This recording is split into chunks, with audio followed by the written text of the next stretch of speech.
আসসালামু আলাইকুম। আপনারা শুনছেন সর্বশেষ আন্তর্জাতিক সংবাদ। শুরুতে শিরোনাম পড়ে বিস্তারিত। গাজায় ইসরায়েলের হামলায় নিহত ৪ হামাস নেতার ছেলে আহত। ইরানে হামলার সুযোগ খুঁজছে ইসরায়েল, জানালো যুক্তরাষ্ট্রকে। লেবাননের বিভিন্ন শহরে ইসরায়েলের হামলা, বহু হতাহত। আরও জানিয়ে দিব, ট্রাকে ধাক্কা দিল বিমান, অল্পের জন্য প্রাণে বাঁচলেন যাত্রীরা। হরমুজ প্রণালী ঘিরে সুখবর দিল ইরান।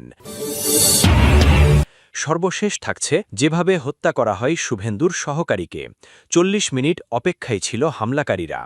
এতক্ষণ শুনছেন সংবাদ শিরোনাম, এখন বিস্তারিত। তার আগে অনুরোধ থাকবে, ভিডিওতে লাইক দিন এবং ভিডিও সম্পর্কে আপনার গুরুত্বপূর্ণ মতামত কমেন্ট করে জানিয়ে দিন। গাজায় ইসরায়েলের হামলা, নিহত ৪, হামাস নেতার ছেলে আহত। হামাসের নির্বাসিত গাজা প্রধান খলিল আল হাইয়ার ছেলে আজুম আল হাইয়া বুধবার গাজা সিটিতে এক ইসরায়েলি হামলায় গুরুতর আহত হয়েছেন। ওই হামলায় একজন নিহত হন। খলিল আল হাইয়া গাজার ভবিষ্যৎ নিয়ে ইসরায়েলের সঙ্গে পরোক্ষ আলোচনায় নেতৃত্ব দিচ্ছিলেন বলে সূত্র জানায়। এর আগেও ইসরায়েলি হামলায় তার ৩ ছেলে নিহত হন। ২০০৮ ও ২০১৪ সালে গাজা যুদ্ধের সময় ২ ছেলে নিহত হন। এ খবর দিয়ে বার্তা সংস্থা রয়টার্স বলছে, গত বছর দোহায় হামাস নেতৃত্বকে লক্ষ্য করে চালানো এক ইসরায়েলি অভিযানে আরেক ছেলে নিহত হন। হামাস কর্মকর্তা ও আল হাইয়ার সহযোগী তাহের আল নোনো ফেসবুকে লিখেছেন, আজম খলিল আল হাইয়াকে লক্ষ্য করে গোলাবর্ষণ নৈতিক ও মানবিক অবক্ষয়ের চূড়ান্ত উদাহরণ। তিনি আরও বলেন, হত্যা ও হামলা আলোচকদের অবস্থানকে আরও দৃঢ় করে তোলে এবং তারা জনগণের অধিকার রক্ষায় আরও অটল হয়ে ওঠে। ইসরায়েলি সেনাবাহিনী এ বিষয়ে তাৎক্ষণিক কোনো মন্তব্য করেনি। এর আগে বুধবার আরও ২টি ইসরায়েলি বিমান হামলায় ৪ ফিলিস্তিনি নিহত হন। নিহতদের মধ্যে হামাস পরিচালিত পুলিশ বাহিনীর এক কর্নেলও ছিলেন বলে স্বাস্থ্য কর্মকর্তারা জানান। চিকিৎসকদের ভাষ্যানুযায়ী খান ইউনিসে মাদক বিরোধী বাহিনীর প্রধান নাসিম আল কালাজানি নিজ গাড়িতে থাকা অবস্থায় আল মাওয়াসি এলাকার কাছে ইসরায়েলি হামলায় নিহত হন। এতে আরও অন্তত ১৭ জন আহত হন। গাজায় নিজেদের নিয়ন্ত্রণ শক্তিশালী করতে হামাস যে পুলিশ বাহিনী ব্যবহার করছে, তাদের ওপর ইসরায়েল সাম্প্রতিক সময়ে হামলা বাড়িয়েছে। ইরানে হামলার সুযোগ খুঁজছে ইসরায়েল, জানালো যুক্তরাষ্ট্রকে। ইরানের বিরুদ্ধে আবারও সামরিক অভিযান চালাতে আগ্রহী ইসরায়েল। এ বিষয়ে নিজেদের অবস্থান যুক্তরাষ্ট্রকে স্পষ্টভাবে জানিয়েছে দেশটি। ইসরায়েলি পাবলিক ব্রডকাস্টিং কর্পোরেশনের প্রতিবেদনে বলা হয়েছে, তেল আবিবের সামরিক ও নিরাপত্তা নীতি নির্ধারকরা মনে করছেন, ইরানের সঙ্গে চলমান আলোচনা বা সম্ভাব্য সমঝোতা কেবল সময় ক্ষেপণ ছাড়া কিছু নয়। প্রতিবেদনে দাবি করা হয়, পারস্য উপসাগরীয় অঞ্চলের চলমান উত্তেজনাকে কাজে লাগিয়ে ইরানের ভেতরে নতুন করে হামলা চালানোর পরিকল্পনা করছে ইসরায়েল। এ লক্ষ্যে গত মাসে যুক্তরাষ্ট্র ও ইসরায়েলের সামরিক মর্মকর্তারা সম্ভাব্য হামলার জন্য নতুন লক্ষ্যবস্তুর তালিকাও প্রস্তুত করেছেন বলে জানা গেছে। তালিকায় ইরানের অপরিশোধিত তেল শোধনাগার, জ্বালানি কাঠামো ও সংশ্লিষ্ট স্থাপনাগুলোকে অগ্রাধিকার দেওয়া হয়েছে। আইপিবিসির প্রতিবেদনে আরও বলা হয়, ওয়াশিংটনের কাছে পাঠানো সাম্প্রতিক বার্তায় ইসরায়েল স্পষ্ট করেছে যে তারা যে কোনো উপায়ে ইরানের উপর আবারও আক্রমণ শুরু করার সুযোগ খুঁজছে। অন্যদিকে মধ্যপ্রাচ্যে উত্তেজনা বাড়তে থাকায় আন্তর্জাতিক অঙ্গনে নতুন করে উদ্বেগ তৈরি হয়েছে। বিশ্লেষকদের আশঙ্কা, কূটনৈতিক প্রচেষ্টা ব্যর্থ হলে অঞ্চল জুড়ে সংঘাত আরও বিস্তৃত হতে পারে। তথ্যসূত্র মিডল ইস্ট মনিটর। লেবাননের বিভিন্ন শহরে ইসরায়েলের হামলা, বহু হতাহত। লেবাননের রাজধানী বৈরুতসহ বিভিন্ন শহরে ফের হামলা চালিয়েছে ইসরায়েল। এতে অন্তত ৪ বেসামরিক নিহত ও অন্তত ৩৩ জন আহত হয়েছেন। নেতানিয়াহুর দাবি, তাদের অভিযানে হিজবুল্লাহর রাদওয়ান ফোর্সের এক কমান্ডার নিহত হয়েছেন। এদিকে ইসরায়েলি আগ্রাসনের জবাবে নেতানিয়াহু বাহিনীর অবস্থান লক্ষ্য করে পাল্টা রকেট হামলা অব্যাহত রেখেছে হিজবুল্লাহ। বৈরুতের দক্ষিণাঞ্চলে বড় ধরনের বিমান হামলা চালিয়েছে ইসরায়েলি বাহিনী। এতে হার্থ হৈরেক ও সাকসাকিয়ে এলাকায় ব্যাপক ক্ষয়ক্ষতি হয়। হতাহত হন কয়েকজন বেসামরিক নাগরিক। ইসরায়েলি প্রধানমন্ত্রী বেনিয়ামিন নেতানিয়াহু জানান, হিজবুল্লাহর রাদওয়ান ফোর্সের এক কমান্ডারকে লক্ষ্য করেই এই বিশেষ অভিযান চালানো হয়েছে। এতে বাহিনীটির এক কমান্ডার নিহত হয়েছেন বলেও দাবি তেল আবিবের। লেবাননে চালানো হামলায় সাধারণ গোলাবারুদের পাশাপাশি আন্তর্জাতিকভাবে নিষিদ্ধ অস্ত্রের ব্যবহারের অভিযোগ উঠেছে ইসরায়েলের বিরুদ্ধে। লেবাননের ইয়হমোরের আল শাকিক এলাকায় দখলদার বাহিনী কামানের গোলা হিসেবে ফসফরাস শেল ব্যবহার করে হামলা চালিয়েছে বলে দাবি বৈরুতের। ইসরায়েলি আগ্রাসনের বিরুদ্ধে তীব্র প্রতিরোধ গড়ে তুলেছে হিজবুল্লাহ। লেবাননের হুলা শহরে নেতানিয়াহু বাহিনীর সামরিক সরঞ্জাম ও বুলডোজার ধ্বংসের দাবি করেছে গোষ্ঠীটি। এছাড়া দেশটির দক্ষিণাঞ্চলে অবস্থানরত ইসরায়েলি সেনা এবং সামরিক যান লক্ষ্য করে নিয়মিত রকেট হামলা অব্যাহত রেখেছে তারা।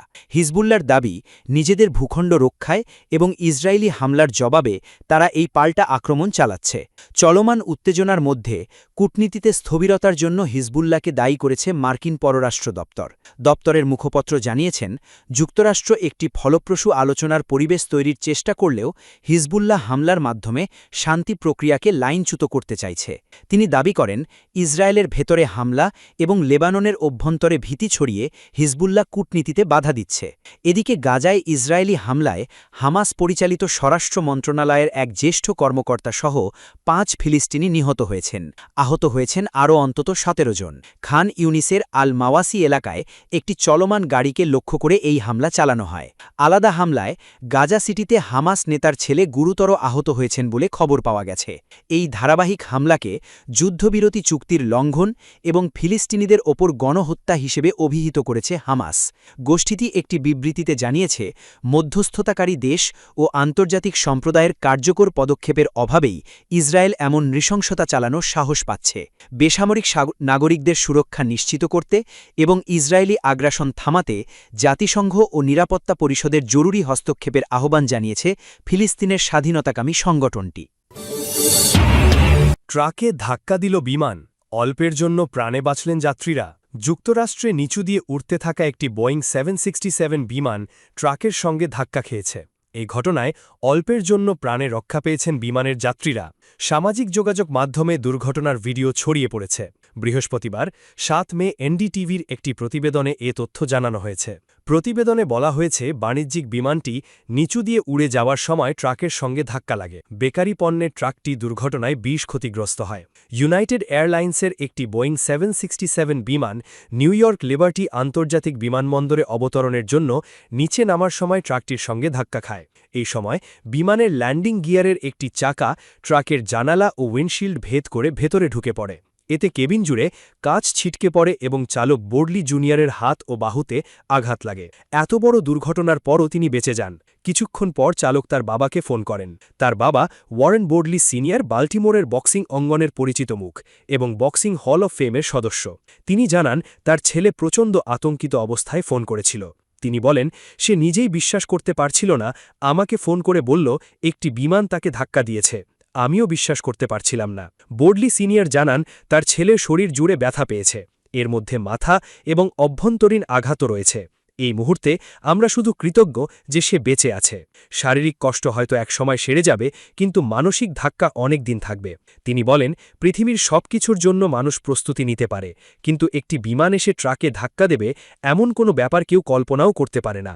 অন্য কোনো চালকের ভুলের জন্য প্রস্তুত থাকা যায়, কিন্তু বিমানের জন্য নয়। এটা অবিশ্বাস্য। যুক্তরাষ্ট্রের national transportation safety board NTSB ঘটনাটির আনুষ্ঠানিক তদন্ত শুরু করেছে।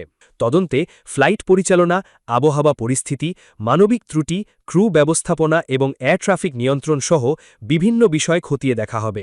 ইউনাইটেড এয়ারলাইন্স জানিয়েছে, বিমানটি নিরাপদে অবতরণ করেছে। এ ঘটনায় যাত্রী বা ক্রুদের কেউ আহত হননি। হরমুজ প্রণালী ঘিরে সুখবর দিল ইরান। যুক্তরাষ্ট্র ও ইরানের মধ্যে যুদ্ধবিরতি চললেও হরমুজ প্রণালীর নিয়ন্ত্রণ তেহরানের হাতে। সিএনএন জানিয়েছে, এখনও প্রায় ১৬০০ জাহাজ আটকে আছে। তবে বৃহস্পতিবার ৭ মে প্রণালীটি নিয়ে সুখবর দিয়েছে ইরান। হরমুজ প্রণালী দিয়ে চলাচলকারী সব বাণিজ্যিক জাহাজকে জ্বালানি, চিকিৎসা সেবা ও সীমিত পরিসরে মেরামত সামগ্রী সরবরাহের প্রস্তুতি নেওয়ার কথা জানিয়েছে তেহরান। দেশটির বন্দর ও সামুদ্রিক সংস্থা পিএমও এ ঘোষণা দেয়। পিএমও একটি আনুষ্ঠানিক বিজ্ঞপ্তিতে জানায়, হরমুজ প্রণালী ও সংলগ্ন জলসীমায় চলাচলকারী বাণিজ্যিক জাহাজগুলোর জন্য জনসাধারণের সামুদ্রিক সেবা, কারিগরি সহায়তা ও চিকিৎসা সেবা দেওয়ার তাদের প্রস্তুতি রয়েছে। ইরানের বন্দর ও সামুদ্রিক সংস্থা জানিয়েছে, এটি তাদের তাদের সামুদ্রিক নিরাপত্তা সংক্রান্ত দায়িত্বের অংশ 3 দিন ধরে প্রতিদিন 3 বার ভিএইচএফ মেরিন রেডিওর মাধ্যমে সম্প্রচারিত বার্তায় জাহাজের অধিকতা ও মালিকদের প্রয়োজনীয় সরঞ্জাম, জ্বালানি, চিকিৎসা সেবা বা অনুমোদিত মেরামত সামগ্রী চাওয়ার আহ্বান জানানো হয়েছে। ঘোষণায় বলা হয়, জাহাজগুলো নিকটস্থ ইরানি বন্দরের ভেসেল ট্রাফিক সার্ভিসের সাথে চ্যানেল 16-র মাধ্যমে যোগাযোগ করতে পারবে অথবা স্থানীয় এজেন্টদের মাধ্যমে সহায়তা নিতে পারবে। পিএমও আরও জানায়, বিশ্বের অন্যতম গুরুত্বপূর্ণ নৌ বাণিজ্যিক করিডরে নৌ নিরাপত্তা ও বন্দর সেবা নিশ্চিত করা ইরানের সার্বভৌম দায়িত্বের অংশ। 40 মিনিট অপেক্ষায় ছিল হামলাকারীরা। যেভাবে হত্যা করা হয় শুভেন্দুর সহকারীকে, ভারতের পশ্চিমবঙ্গের বিজেপি নেতা শুভেন্দু অধিকারীর ব্যক্তিগত সহকারী পিএ চন্দ্রনাথ রাতকে গুলি করে হত্যা করা হয়েছে। বিধানসভা নির্বাচনে বিজেপির ঐতিহাসিক জয়ের মাত্র 2 দিন পর বুধবার রাতে মধ্যমগ্রামে এই হামলা হয়। তদন্তকারীরা জানান, প্রথম ভুয়া নম্বর প্লেটধারী এক গাড়ি চন্দ্রনাথের গাড়ি গতিরোধ করে। এরপর হামলাকারী মোটরসাইকেলে এসে 3 বার চন্দ্রনাথকে গুলি করে। দেশটির স্থানীয় সময় বুধবার রাত 10:30টায় এই হত্যাকাণ্ড হয়েছে। চন্দ্রনাথের গাড়িটি প্রথমে দোলতালার কাছে মধ্যমগ্রামে আটক করা হয়। প্রতিবেদনে বলা হয়েছে, ভুয়া নম্বর প্লেট লাগানো গাড়িটি রাস্তার মাঝে চন্দ্রনাথের গাড়ি থামাতে বাধ্য করে। এরপর চন্দ্রনাথকে লক্ষ্য করে অন্তত 4টি গুলি চালায় হামলাকারীরা। এরপর ওই ভুয়া নম্বর প্লেট লাগানো গাড়িটি ফেলে মোটরসাইকেলে করে পালিয়ে যায় হামলাকারীরা। স্থানীয় হাসপাতালের একজন চিকিৎসক পিটিআইকে বলেন, চন্দ্রনাথকে মৃত অবস্থায় হাসপাতালে নিয়ে আসা হয়েছিল। তার বুকে এবং হৃৎপিণ্ডে গুলি লেগেছিল। ওই চিকিৎসক আরও বলেন, ভুক্তভোগীকে মৃত অবস্থায় আনা হয়েছিল। চন্দ্রনাথের বুকে 2টি গুলির আঘাত ছিল, যার একটি হৃৎপিণ্ড ভেদ করে এবং আরেকটি গুলি তার পেটে লাগে। তাকে বাঁচানোর কোনো সুযোগ ছিল না। একজন প্রত্যক্ষদর্শী দাবি করেছেন যে হামলাকারীরা পেশাদার ছিলেন। ওই ব্যক্তি এনডিটিভিকে বলেন, চন্দ্রনাথের গাড়িটি কেবল আমাকে অতিক্রম করল, এরপর রাস্তার মাঝে হুট করে থামল এবং বাইকে আসা এক ব্যক্তি গাড়ির বাম পাশে গুলি চালাল। হামলাকারীদের দেখে পেশাদার মনে হয়েছে।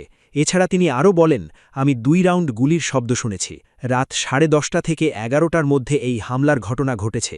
প্রাথমিক তদন্তের ভিত্তিতে বলা হয়েছে, হামলাকারীরা 4টি মোটরসাইকেল এবং একটি গাড়ি এই হত্যাকাণ্ডে ব্যবহার করেছে। পশ্চিমবঙ্গের ডিরেক্টর জেনারেল অফ পুলিশ সিদ্ধানাথ গুপ্ত বলেন, চন্দ্রনাথের গতিরোধ করা গাড়িটি জব্দ করা হয়েছে, কিন্তু গাড়িতে যে নম্বর প্লেট লাগানো ছিল তা ভুয়া। এছাড়া মোটরসাইকেলগুলোরও নম্বর প্লেট ভুয়া ছিল। হামলায় অত্যাধুনিক অস্ত্রের ব্যবহার।